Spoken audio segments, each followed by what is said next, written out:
महाभारत की कथा में एक प्रसंग आता है जब बब्रुवाहन एक युद्ध में अपने ही पिता अर्जुन का वध कर देते हैं।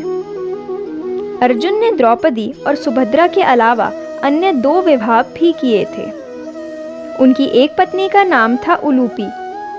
उलूपी से अर्जुन को इरावन नामक पुत्र प्राप्त हुआ था, जिसने महाभारत युद्ध में स्वयं की इच्छा से अपनी बलि दी थी। अर्जुन ने दूसरा विवाह किया था मणिपुर की राजकुमारी चित्रांगदा से। चित्रांगदा से अर्जुन को बब्रुवाहन नामक एक पुत्र की प्राप्ति हुई थी। कहा जाता है कि उसने एक युद्ध में स्वयं अपने पिता का ही वध कर दिया था।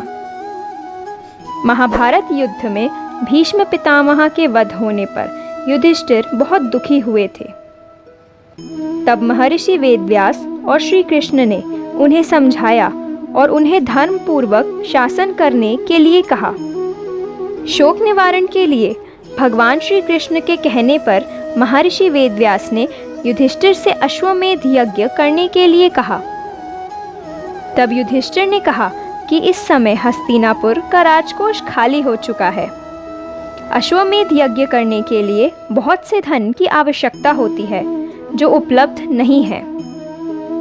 युधिष्ठिर की बात सुनकर महर्षि वेदव्यास ने बताया कि पूर्व काल में राजा मरुत ने एक यज्ञ किया था।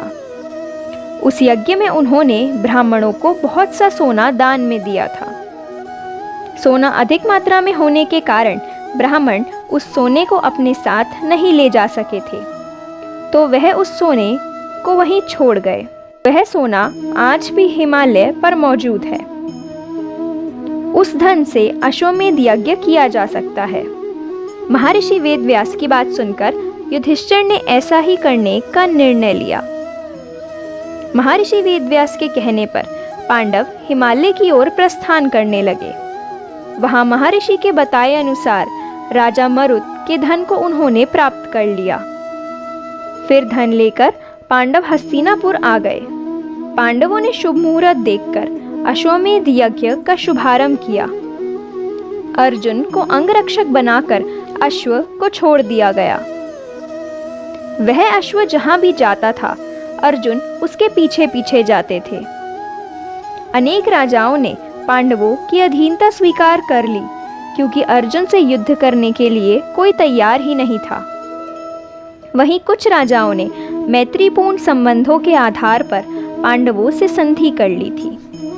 किरात, मल्लेच एवं यवन आदि देशों के राजाओं ने यज्ञ के घोड़े को रोकने की चेष्टा की, किंतु अर्जुन ने उनसे युद्ध कर उन्हें पराजित कर दिया और उनका राज्य जीत लिया।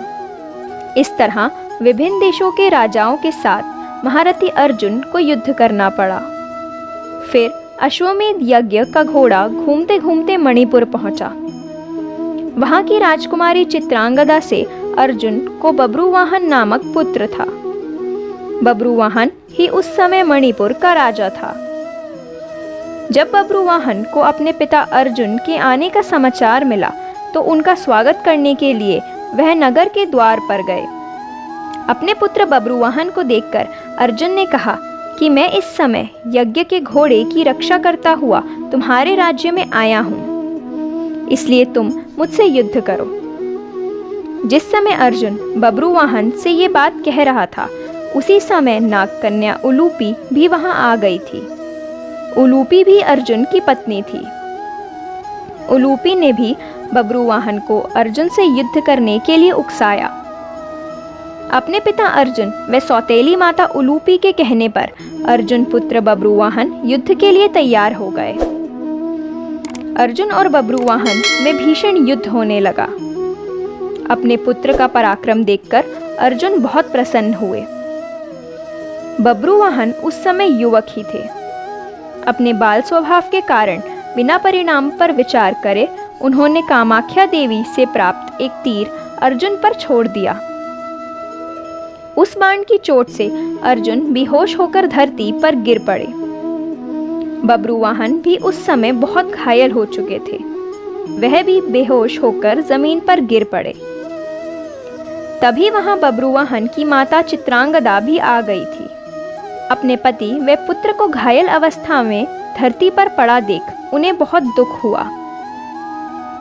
चित्रांगदा ने देखा कि उस समय अर्जुन के शरीर में जीवित होने के कोई लक्षण नहीं दिख रहे थे। अपने पति को मृत अवस्था में देखकर वह फूट फूट कर रोने लगी। उसी समय बब्रुवाहन को होश आ गया। जब उसने देखा कि उसने अपने पिता की हत्या कर दी है, तब उसे बहुत ही ज्यादा शोक हुआ। अर्जुन की मृत्यु से दुखी होकर चित्रांगदा और बब्रुवाहन दोनों ही आमरण उपवास पर बैठ गए। जब नागकन्या उलूपी ने यह सब देखा तो उसने संजीवन मणि का स्मरण किया। उस मणि के हाथ में आते ही उलूपी ने बब्रुवाहन से कहा कि यह मणि अपने पिता अर्जुन की छाती पर रख दो। बब्रुवाहन ने उलूपी के कहने पर ऐसा ही किया। वह मणि अर्जुन की छाती पर रखते ही अर्जुन पुनः जीवित हो उठे। अर्जुन द्वारा पूछने पर उलूपी ने बताया कि यह मेरी मोहिनी माया थी।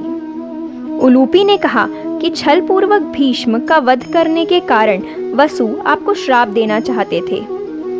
जब यह बात मुझे पता चली तो मैंने यह बात अपने पिता को बताई। उन्होंने वसुओं के पास जाकर ऐसा ना करने की प्रार्थना की। तब वसुओं ने प्रसन्न होकर कहा कि मणिपुर का राजा बब्रुवाहन अर्जुन का पुत्र है। यदि वह बाणों से अपने पिता का वध कर देगा तो अर्जुन को अपने पाप से छुटकारा मिल जाएगा। आपको वसुओं के श्राप से बचाने के लिए ही मैंने यह मोहिनी माया दिखलाई थी।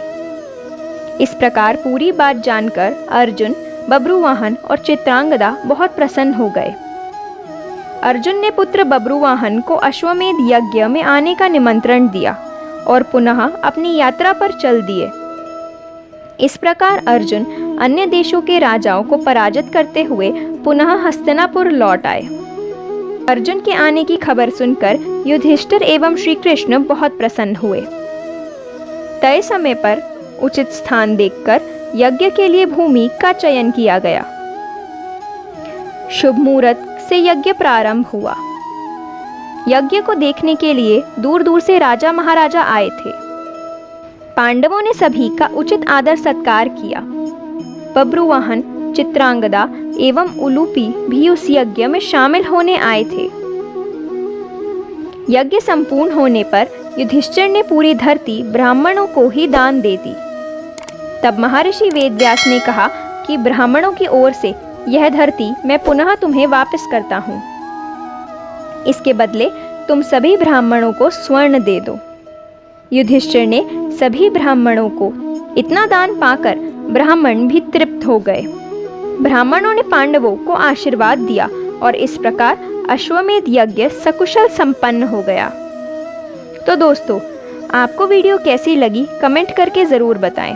और अगर आप पहली बार हमारे चैनल पे आए हैं तो चैनल को सब्सक्राइब करके बेल आइकन प्रेस करना ना भूलें, ताकि ऐसी ही वीडियोस के नोटिफिकेशन आप तक सबसे पहले पहुंच सके। धन्यवाद।